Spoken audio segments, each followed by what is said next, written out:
다른 사람이 나를 부당하게 모욕한다는 생각이 들면 욱하는 마음에 공격적인 말로 쏘아붙일 때가 있습니다. 때로는 법이 대신 해결해 주길 기대할 때도 있죠. 그렇게 나의 감정을 쏟아내고 상대방의 사과를 받아내면 마음이 누그러들기도 합니다. 그런데 돌아서서 곰곰이 생각해보면 의외로 내 안에서도 문제점을 찾을 때가 있습니다.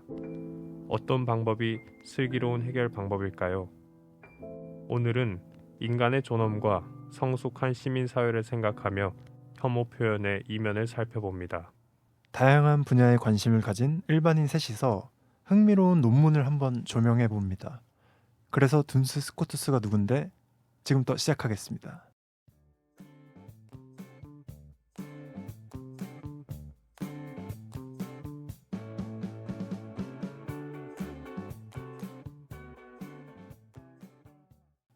안녕하세요. 네, 안녕하세요. 네, 안녕하십니까?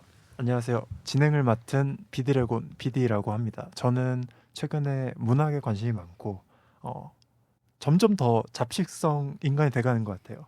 어떤 전문적인 사람보다는. 네. 네, 저는 맥시멈이라고 하고 법학을 공부하면서 지내고 있는데 요즘 날씨가 하도 저를 힘들게 해서 거의 한 몇 달째 호흡기 질환을 앓으면서 살고 있습니다. 아이고 안타깝네요. 네네. 네, 저는 기자 지망생인 주 기자라고 합니다. 뭐 누구 주 기자는 이미는 아니라는 걸 다시 한번 알아주시기 바라고.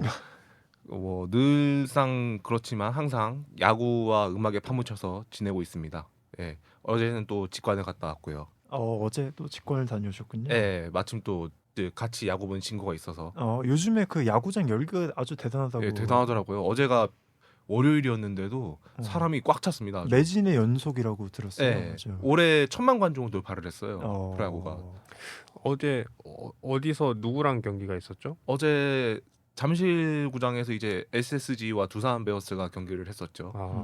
두산 팬이시죠? 네, 두산 팬입니다. 두산이 이겼나요? 네, 4대8로. 오. 그래도 직관 가서 이겼으면 굉장히 네, 근데 그게 1년 만에 이긴 거라 좀 직관을 올해 직관을 3번인가 4번을 갔는데 다 지다가 이번에 겨우 이겼습니다. 네. 그럼 주 기자님은 또 야구에 관심을 많이 두고 지내셨군요. 네. 네. 맥시멈님 어떻게 잘 지내셨습니까? 지금 또 한창 환절기라 네. 호흡기가 별로 안 좋으실 것 같은데. 제가 그 알러지성 비염이 있어가지고 비염. 네, 이게 환절기에 늘 이제 조심을 합니다만 오늘은 조금 어이없게 이렇게 마스크를 끼고 나오게 됐어요. 어떤 이유로? 그러니까 미리 조심을 한다고 밤마다 이제 창문 다 닫고 이불도 꺼내서 덮고 자고 있는데 네. 아침에 이제 녹음을 하러 나오기 전에 뜨거운 물로 샤워를 하고 네. 그다음에 나와서 아침이니까 환기를 하다가 콧물을 하고 기침가래가 나오기 시작했습니다. 아침에 찰나에 추웠는데 좀 약간 쌀쌀했는데 잠깐의 그 방심이. 네. 그러니까 요즘 날씨가 저는 너무 추운 것 같아요. 아침에 저도 일어났는데 너무 추워가지고. 진짜요. 근데 또 기분은 좋더라고요.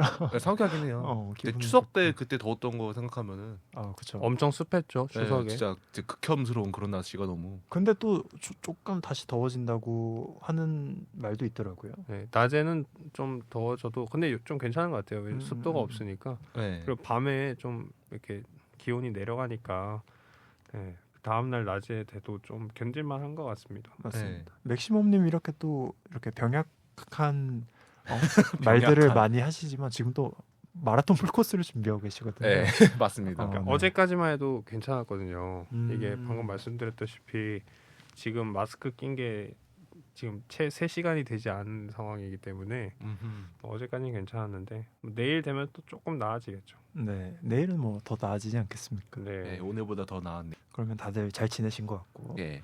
뭐 오늘 다룰 거는 이제 뭐 저는 굉장히 재밌게 읽었거든요.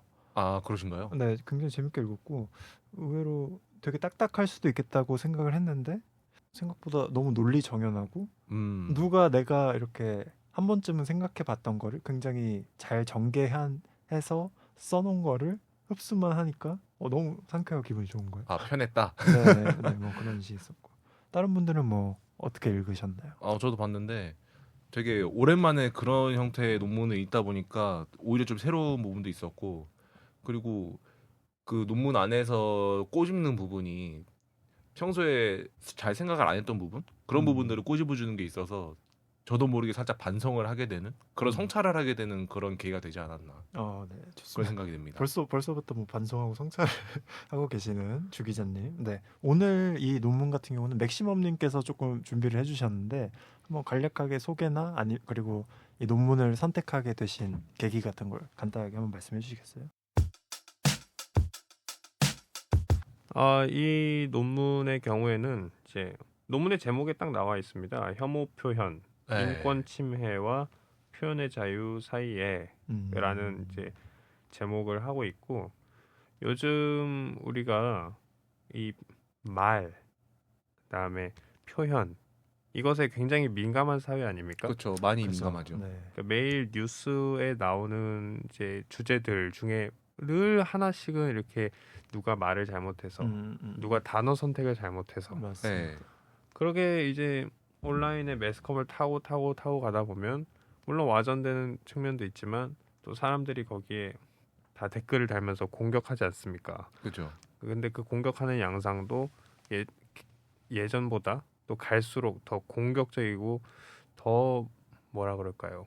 상대방을 적으로 규정하는 방법으로 가고 있잖아요. 맞습니다. 그게 요즘 우리가 모두 경험하는 이제 세태인데, 이러한 세태를 고려했을 때 이 혐오 표현에 관한 논문을 이제 읽는 것이 시의성이 있다고 생각을 했습니다. 그럼 왜 하필 이 논문이냐? 이 혐오 표현을 다루고 있는 논문은 정말 차고 넘치는데 많죠. 왜 맞습니다. 하필 이 논문이냐 하는 것은, 이 논문이 혐오 표현에 대해서 우리가 한 번도 생각해보지 않았던 측면을 얘기하는 측면이 있어요. 그래요? 어떤 측면이냐 하면, 우리가 혐오 표현하면 무슨 생각부터 합니까? 일단 조금 부정적인 감정이 먼저 떠오르는 것 같아요. 저 같은 그렇죠. 경우는. 네. 그리고 공격적이고, 네. 그리고 하면 안 되는 것 뭐 이런 식으로 제 스스로 이렇게 규정을 하게 되는 측면이 있네요. 그런 것도 있죠. 또 혹시 또 주 기자님은 누가 혐오 표현을 했다거나 네. 아니면 내가 들었다 그러면 어떤 생각이 듭니까? 일단 먼저 기분이 1차적으로 나빠지겠죠. 네. 그리고 이제 그 기분이 나쁜 걸 이제 풀려고 그 사람한테 똑같은 걸 하거나 아니면 더한 말을 함으로써 좀 상황이 악화돼 갈 수도 있겠네요. 그렇게 될 수도 있고요. 상당히 폭력적인 언어 생활을 하고 계시네요. 뭐 평소에 그렇다는 얘기는 아닙니다. 네네. 방금 평소에 그렇다는 얘기로 들었는데 이렇게 음해를 또 이렇게 아무튼 네, 그런 혐오 표현을 딱 들었을 때 우리가 드는 생각은 저건 못하게 해야 돼. 남이 남한테 혹은 나한테 할 때, 그다음에 나 스스로도 이거 혐오 표현이 되지 않을까 하는 그런 어떤 의기소침해지는 그죠. 그런 측면이 있는데, 이 논문 같은 경우는 그 혐오 표현이라는 것이 반드시 하지 말아야 돼 라는 표현도 아니고, 그것 때문에 우리가 항상 의기소침해지고 내가 이 표현을 해도 되는 걸까 하는 자기 검열에 빠지는 게, 그것이 항상 정의롭고 옳은가 하는 의문을 던지는 논문입니다. 그러니까 저는 사실은 처음에 이 논문을 한다고 제목만 말씀해 주셨을 때 어떤 생각이 들었냐면, 혐오 표현이 제목에 들어가다 보니까 아무래도 뭐 예를 들어 우리가 그냥 상식적으로 아는 뭐 표현의 자유 이런 말 들어보셨잖아요. 네. 그러다 보니까 이 혐오 표현을 하면 안 된다는 식의 논의가 전개가 될 줄 알았어요. 평소에 대부분의 그 혐오 표현과 관련된 단체들이나 아니면 뭐 대부분의 정치권에서 얘기하듯이 네, 우리가 대부분 아는 글들도 사실 그런 식으로 전개를 많이 해나가잖아요. 근데 물론 이 논문에서도 혐오 표현을 허용해야 된다 이런 입장은 아니지만 네, 그건 아니죠.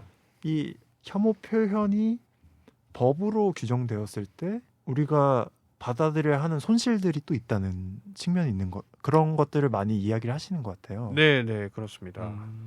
그래서 굉장히 흥미롭게 읽었고, 우리가 너무 지금까지는 한쪽 측면에 집중을 했지만 사실은 그 집중을 너무 무게를 두다 보면 다른 한쪽은 손실이 생기는 측면이 분명히 존재하잖아요. 그렇죠. 네, 그래서 그런 부분이 되게 다른 논문과는 조금 차별점이 있는 것 같아요. 네, 그런 맥락에서 이제 첫 번째로 얘기를 하고 싶은 것은 이 혐오 표현을 하는 말하는 사람을 이제 발언자라고 할게요. 네. 네네. 그 다음에 그 말을 듣는 사람, 음. 그거 이제 수신자로 할게요. 수신자. 네. 이 수신자라는 거는 꼭 우리의 대면 상태에 있는 사람이 아닐 수도 있는 거죠. 네네. 네. 온라인 상에서도 가능하고 음. 발언자도 마찬가지고요. 그래서 이 발언자와 수신자의 이제 모두의 상호적인 성찰이 요구되는 경우가 이 혐오 표현에는 많다는 거예요. 아. 예를 들면 어떤 게 있을까요? 뭐 우리 한남충이라는 표현 있잖아요. 그죠. 한동안 아. 굉장히 네, 화제가 되었던 한남이라고도 하고 음. 그다음에 뭐 또 뭐가 있죠? 맘충이라는 표현도 있죠. 네, 그죠? 그것도 네. 굉장히 많이 쓰였죠. 한남충 같은 경우는 뭔가 남성 혐오적인 단어로 이렇게 저희가 익히 알고 있고 네. 맘충 같은 경우는 이제 어떤 여성 혐오적인 측면이 좀 있는 것 같은데. 네, 네. 네. 네네. 그 외에도 뭐 굉장히 많은 단어가 있겠지만 맞습니다. 지금 당장 생각나는 건 네, 그 두 가장 가지인데 대표적인 거는 우리가 한남충이라는 얘기 우리 다 남자인데 네. 한남충이라는 얘기 가장 많이 듣게 되는 경우가 어떤 경우인 것 같습니다. 이 직접적인 대면 상황에서는 거의 듣기는 힘든 것 같고 그렇죠. 잘 안 쓰죠. 온라인 상에서 어떤 뭐 전형적인 우리가 아는 그 약간 가부장적인? 가부장적이고 나쁜 측면이 좀 부각돼 상황이 벌어졌을 때 이런 단어를 쓰는 것이 아닌가. 네네네 그런 상황에 쓰죠. 네. 그러면은 일단 내가 딱 한남충이다라는 얘기를 들었을 때 우리 기분 어떻죠? 일단은 뭐 기분 나쁘죠. 썩 네네 좋진 기분 않죠. 나쁘죠. 한동안 크게 화제가 되었다 네. 보니까 저게 나한테 이런 생각이 들지 않습니까? 그럴 수밖에 없죠. 뭐 자조적으로 쓰는 게 아닌 이상해야. 그렇죠. 뭐 그거야 이제 남한테 하는 얘기가 아니라 나한테 하는 얘기니까 네. 그렇죠. 문제될 게 없는데 다른 사람이 나한테 한남충이다라는 얘기를 했을 때 일단 가장 먼저 기분이 나쁘고요. 네. 그리고 딱 거기다 대고 왜 나한테 한남이라고 얘기를 하느냐라고 뭐 이렇게 항의를 할 수도 있고 그렇죠. 아니면 앞에서는 아무 얘기 못 할 수도 있고 또 뒤에 가서 또 그 사람을 씹을 수도 있겠죠. 그죠. 근데 우리는 이런 생각을 할 때 내가 그래서 왜 한남이라는 소리를 들었지라는 생각을 해봐야 된다는 겁니다. 아, 그렇게 자아 성찰을 해봐야 된다. 그렇죠. 물론 정말 부당하게 아무런 이유도 없이 얘기를 들을 수도 있지만 또 상당 부분은 뭐 그렇게 얘기를 들을 만한 어떤 행동을 했기 때문에 사유가 있으니까. 사유가 있으니까 또 내가 그런 욕을 들은 경우도 있을 거란 말이죠. 네네. 요즘은 근데 이런 얘기 하는 걸 좀 싫어하는 것 같아요. 네, 그냥 이 얘기를 맞아요. 언급하는 것 자체를 좀 터부시하는 그런 게 좀 생기는 느낌. 네. 저는 사실은 이 그 자기 성찰적인 부분을 봤을 때 느낀 게 이 교수님 괜찮으려나? 그러니까 왜냐하면 이걸 자체를 언급하는 것만으로도 사실은 우리가 객관적이고 그리고 좀 공감적인 태도로 한번 놈을 바라본다면 이게 우리 사회에 도움이 되기 위해 쓰셨을 거 아닙니까? 그렇죠. 근데 이제 혐오 표현에도 서로 성찰할 점이 담겨 있기 때문에 뭐 그런 말 듣는 입장에서도 한번 생각을 해봐야 된다. 이런 거를 그냥 이렇게 익히 듣게 됐을 때 뭔가 그럼 이 사람은 혐오 표현도 의미가 있다는 건가? 뭐 이런 식으로 받아들이시는 처음에 분도 그냥 모르고 들었을 때는 이게 뭔 소리야 이게 음. 이렇게 받아들일 그런 느낌이 좀 이 교수님 좀 담대하시게 그래도 담대. 전개를 해가시려나 하는 생각이 있었는데 읽으면서 저는 좀 공감대를 하는 측면도 있긴 했었어요. 그럼 제가 그 부분은- 요즘 느끼는 건 뭐냐면 피해자면 피해자인 거지 어떻게 뭐 피해자가 어떤 행동한 거를 왜 꼬투리를 잡느냐 그럼 가해자 네가 잘못한 거다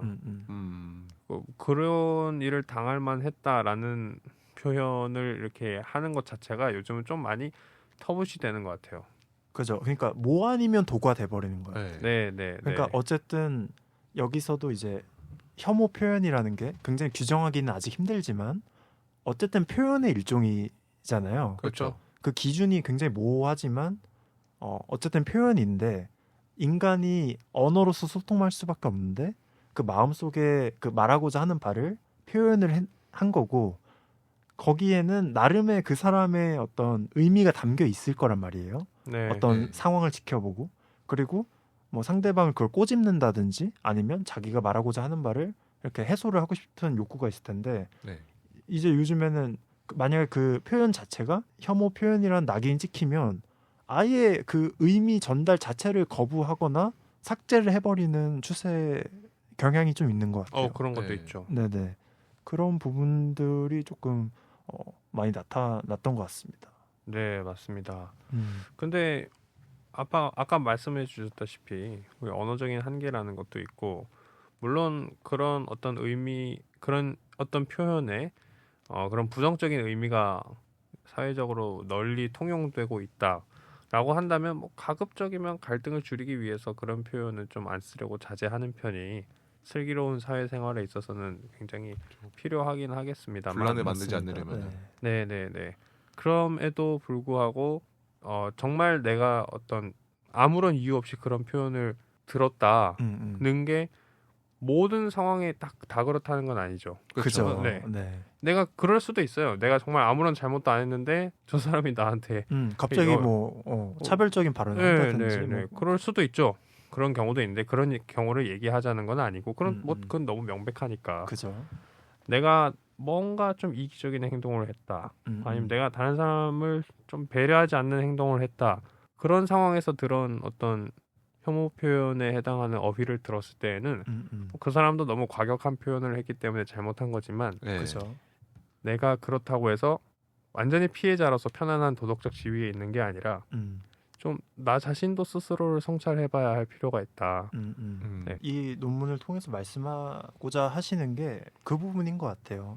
무고한 이 말을 들은 사람들도 뭔가를 돌아봐야 되는 이런 게 아니라 말한 사람도 과격한 표현을 한 사람도 예를 들어 뭐 상황을 하나 제시해 보자면 좀 나이가 드신 분과 젊은 사람이 대화를 하다가 네. 나이 드신 분이 조금 욱해가지고 아, 옛날식의 발언이 팍 튀어나와 버렸어. 근데 그 나이 드신 분도 그거를 인지할 수도 있단 말이죠. 그렇죠. 인지 못 하시는 분보다 하시는 분이 훨씬 많죠. 그죠. 솔직히. 그러니까 이게 내가 이렇게 표현을 해버렸네 하는데 이제 그걸 되돌리기 쉽지가 않으니까 뭔가 이렇게 상황이 악화가 되어가는 상황이 펼쳐질 수도 있는데 사실은 그런 상황에서 그 나이가 많으신 분은 자기 세대의 가치에 비추어서 뭔가를 교정하는 말을 해주고 싶었던 거고 네.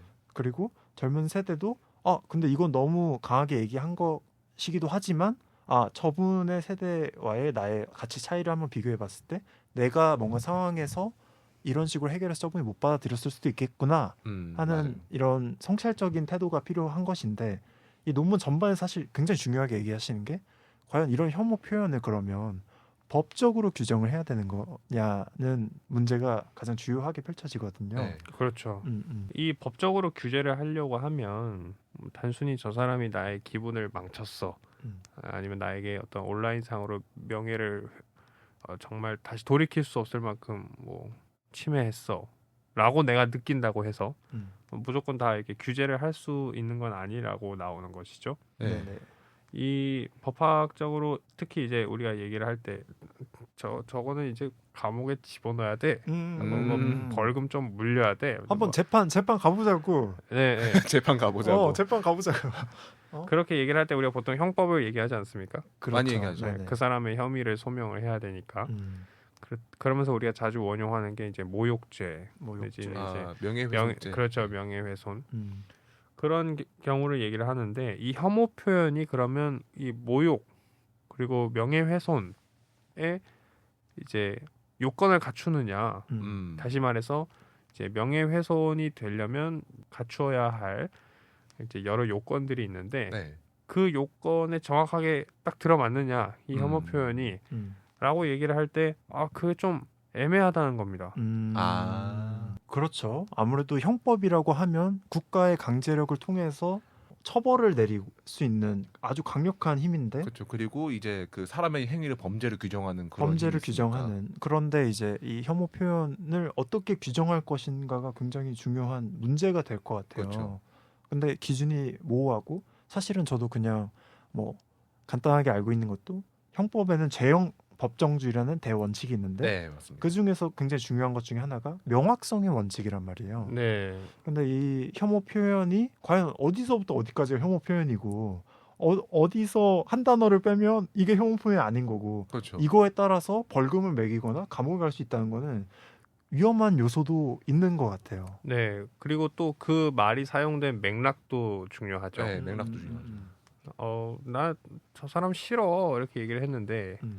그게 어떤 애정 관계에 있어서 얘기를 하는 거라든지 아, 뭐 그럴 수 하여튼 있죠. 뭐 여러 가지 어. 다양한 이제 맥락에 의해서 혹은 반어법적으로 사용될 수 있는 거 아니겠습니까? 예를 그렇죠. 들면 뭐 부모님이 얘 비디야 옆집 아들은 뭐 대형 TV를 선물해줬다고 하더라 설날에.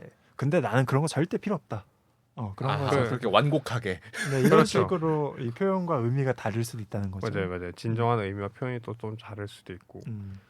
근데 뭐 예를 들면 야 이 새끼야 뭐 이렇게 얘기를 했는데 네. 그 정말 이제 울그락불그락한 상태에서 그렇게 얘기를 하면 그건 정말 혐오를 강하게 그냥 표현을 하고 전달하고자 하는 목적에서 나온 표현이라고 할 수 있겠죠. 네. 근데 또 이게 또 다른 맥락에서 가면 우리가 정말 심각한 욕이라고 생각하는 그런 욕도 또 전혀 다른 의미를 가질 수 있는 거죠. 네.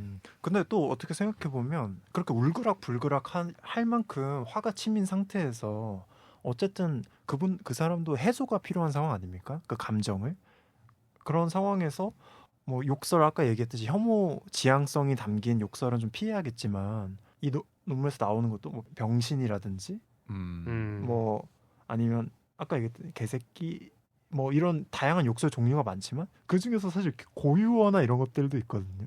그렇죠. 그러니까 고유어라는 게 무슨 말씀이시죠? 혐오 표현으로 만들어지는 것이 아니라 네네 네.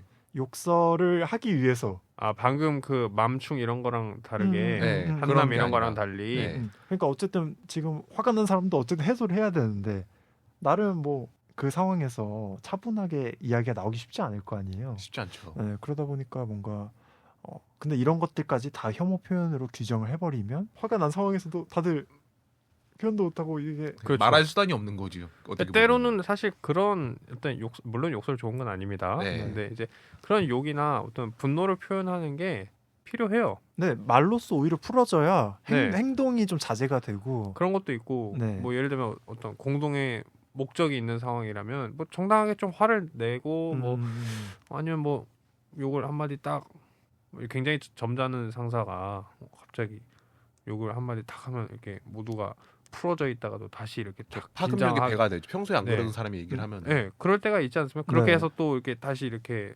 프로젝트나 일을 굉장히 잘 수행해내는 조직이 건강하게 유지가 될 수 있는 네, 뭐, 네. 뭐 군생활 해보신 분들은 아실 거예요. 그런 아유, 측면들이 네. 있어요. 한 번씩 이제 고참이 쓴소리 한 번씩 해줘야 되거든요. 네, 분위기 잡는 사람이 한 명쯤은 있어야지 돌아가는 게 아무래도 좀 조직문화다 보니까. 그렇죠. 하여튼 근데 그러면 그런 것까지 다 우리가 법으로 처벌할 수 있게끔 가능성을 열어놓을 거냐? 이거는 글쎄요. 너무 좀 신뢰가 없는 사회가 아닌가. 네. 저는 두 가지가 생각이 나는 게 만약에 그렇게 되면 기준을 누가 설정할 것이냐. 그렇죠. 그 기준을 누가 잡는 게 중요한 거죠. 그렇게 되면 만약에 그게 어떤 위원회나 뭐 인물에 의해서 정해진다고 하면 그 권력자에 따라서 계속 바뀔 수도 있는 그 문제거든요. 개인의 가치관이 어떠냐에 따라서 또 이건 혐오가 맞고 이건 혐오가 아니고 이런 게 갈릴 수가 있기 때문에. 그리고 뭐 요즘도 문제가 되는 부분이긴 하지만 아까 처음에도 언급해 주셨지만 이제 이게 내가 말을 해도 되는 단어인가? 라는 식으로 계속 생각을 하다 보면 자기 검열을 계속 하게 되고 네. 뭔가 굉장히 갑갑해질 것 같아요. 저는. 검열이란 게 진짜 무서운 게 음. 그 어떤 그 만화로 표현된 그게 있어요. 음. 그 검열 일종의 그 빵 봉지 있죠. 그 서양에서 많이 보이는 그 갈색 봉지. 네네네. 그거를 이제 사람 머리에 그 사각형이 된 거 이렇게 씌워놓고 오랫동안 놔두면 이제 사람의 머리가 그냥 이렇게 사각형이 돼버린대요. 근데 그 사각형이 된 게 풀리지 않고 오랜 시간 동안 계속 이렇게 이어지기 때문에 한 번 검열을 그 거치기 시작하면은 나중에 그 표현을 하고 싶어도 못 하게 되는 지경에 이르게 되는 경우가 되게 많다. 네. 이런 식으로 꼬집는 경우도 있고. 그리고 되게 소통에서의 갑갑함도 있는 게 저도 요즘 느끼는 게 제 또래 사람들 그러니까 20대 한 중반 정도의 사람들을 자주 만나게 되는데 요즘에 대화를 할 때는 어떤 식으로 먼저 발언을 시작하냐면 근데 그 제가 말하는 게 꼭 맞는 건 아닌데요. 네. 일단 제 말은 너무 이렇게 주의 깊게 듣지 말고 한번 참고를 해보시면 좋을 것 같은데요. 이런 거를 꼭 깝니다. 그 이제 방어 기제를 미리 좀 만들어. 방어 기제나 보험용 멘트를 미리 깔고 이야기를 하기 때문에 굉장히 대화를 하면서 갑갑함을 많이 느낀 경험들이 있어요. 왜냐하면 직접적으로 의미 전달이 안 되고 무엇을 말하고자 하는지가 이 길어지다 보니까 그러니까 빙빙 돌려 말하다 보니까 결국 듣다 보면 이제 화가 나가지고 야 그래서 결론이 뭔데 네가 얘기하고 싶은 그게 뭔데 경제성이 이런 너무 식으로 떨어지는 흘러가다 보니까. 거죠. 경제성도 떨어지고 저는 그 발화에 있어서 모순도 생기는 것 같아요. 네. 맞습니다. 나는 이 얘기를 강하게 주장을 하고 싶어 하는데 정작 다른 사람들 눈치 보느라고 너무 네 그냥 제 단순한 제 입장입니다만 아니 뭐 너무 주의 깊게 너무 개념치 마시고 이렇게 얘기를 해버리면 내 발언을 내가 부정을 하고 내 발언을 내가 약화시키는 문제가 생긴 거거든요. 맞습니다. 말을 하다가 스스로 꼬여요. 네 맞아요. 네네. 그런 측면이 그게 있습니다. 참 어려운 것 같아요. 우리가 표현이라는 것을 성숙하게 하지 못하는 일이 많다고 해서 그런 경우를 이제 규제하고 이제 처벌까지 하겠다라고 하면 오히려 더 심각한 문제가 생길 위험도 큰 것 같습니다. 맞습니다. 그 영화 미나리에서 그런 대사가 있거든요. 이제 윤여정 씨가 하는 할머니 역이 있는데 네. 두 분 보셨나요, 미나리? 저도 아직 보지 못했어요. 거기서 이제 우물가에서 그런 대화가 나와요. 이제 손자한테 해준 말인데 누구누구야 보이는 것보다 보이지 않는 위험이 더 위험한 거라고. 그러니까 저는 이 상황에 좀 대입을 말씀드렸던 이유가 만약에 우리가 어떤 상황에서 필요한 말을 물론 그게 혐오 지향성이 있으면 안 되겠지만 하지 못했을 때 그것이 물리적인 어떤 행사로 드러난다거나 아니면 진짜 내 마음에서는 아예 마음의 지형이 바뀔 수도 있는 문제거든요. 마음의 지형. 네, 마음의 지형. 예를 들어 나는 혐오 생각이 없었는데 만약에 이거를 혐오라고 했을 때 오히려 반발심 같은 게 더 일어날 수도 있고 네 그런 그렇죠. 문제가 있을 수도 있을 것 같아요. 아니 뭐 왜 이걸 왜 처벌해? 그러니까 이게 왜 생각에. 혐오냐 이렇게까지 생각할 수도 있는 나는 그렇게까지 생각 안 했는데 왜 나한테 이렇게 해? 뭐 이런 반발심이 있을 수도 있을 거면 이쯤에서 뭐 살짝 딴 얘기를 해보자면 두 분은 어떤 게 가장 크리티컬합니까? 어떤 말을 들었을 때 크리티컬? 뭔가 좀 이렇게 충격적인 뭔가 들었을 때 충격이 크다. 어떤 말을 들었을 때 약간 마음이 네. 그러니까 소위 말하는 되게 제일 긁히는 게 뭐냐. 요즘 단어로 너 이러면 네. 이제 딱 그 말이죠. 너 어떤 말 듣고 이거 듣고 화가 나? 뭐 이런 식의 이야기인데 뭐 두 분은 좀 크리티컬한 요소가 있나요? 크리티컬한 요소? 글쎄요. 제 주변에 이렇게 막 특별히 그 저를 하시는 분이 없어서 요즘 좀 이렇게 둔감해진 것 같아요. 저도 뭐 오프라인에서는 그렇게 막 긁히는 그런 말을 딱히 듣진 않고 온라인에서도 그렇게 뭐 그런 말이 횡행하는 커뮤니티 쪽은 잘 안 가다 보니까 저 같은 경우는 두 분 또 워낙 제가 봤을 때 선배 스타일이시기 때문에 느끼는 건 저는 어떤 거에 요즘 좀 이렇게 하시나요?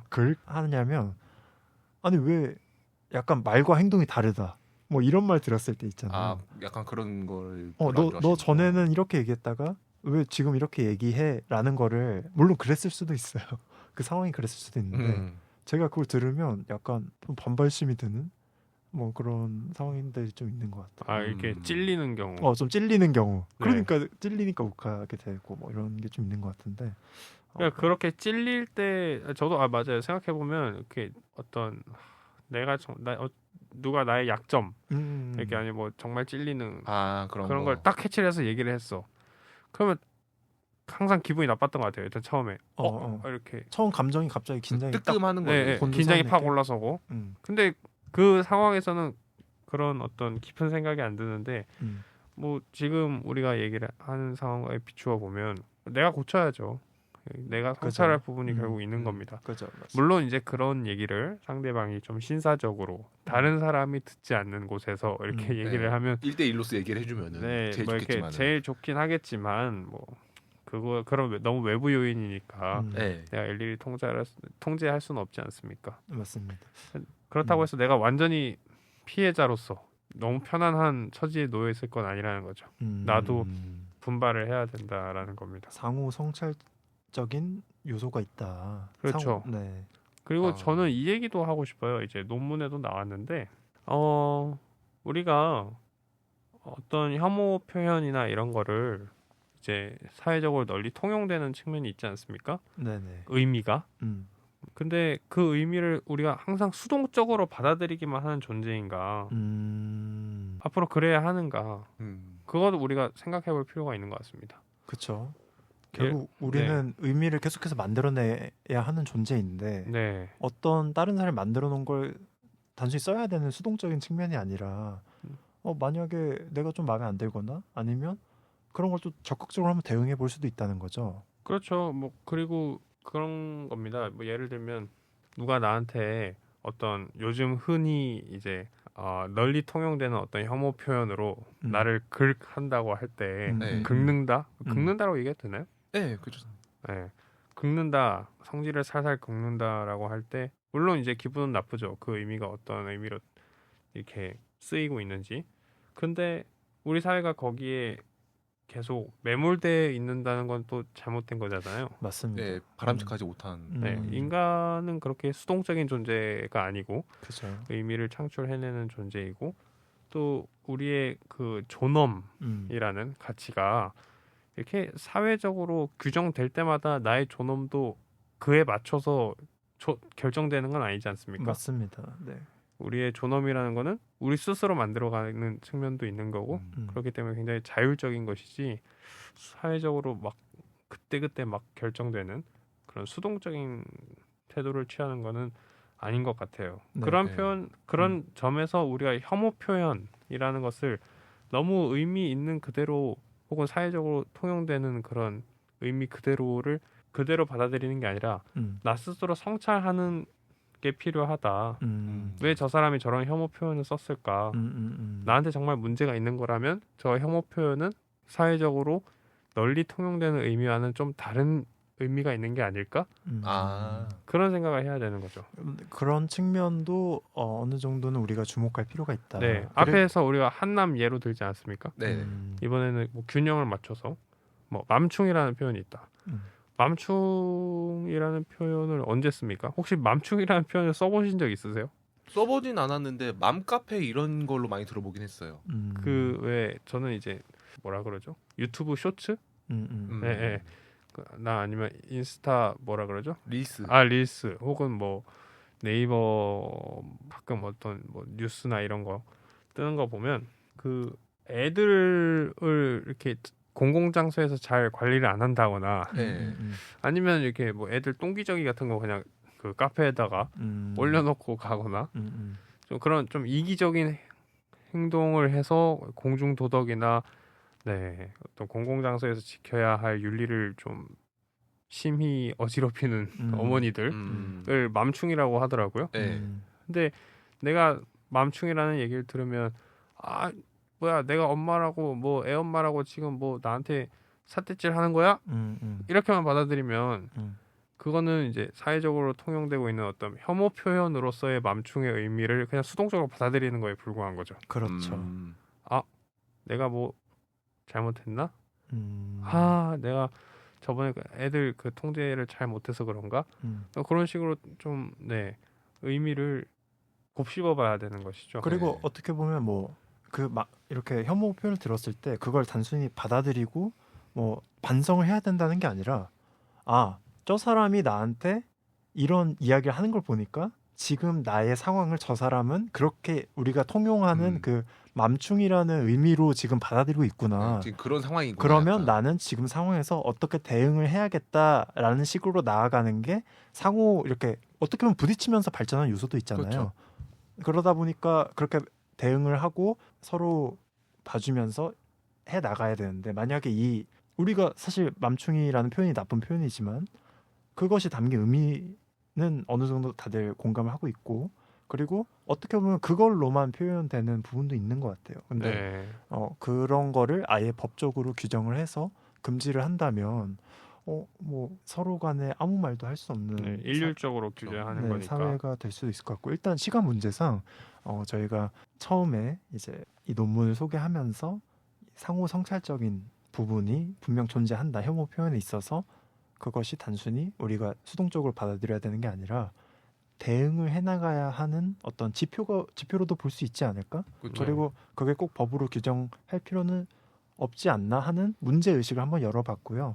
이제 2부에서는 이 다음의 내용들을 한번 더 풍부하게 다뤄보고 우리 패널들의 의견을 한번 들어보는 시간을 가지면 좋을 것 같아요. 네, 그게 좋을 것 같습니다. 네, 알겠습니다. 네, 2부에서 뵙겠습니다.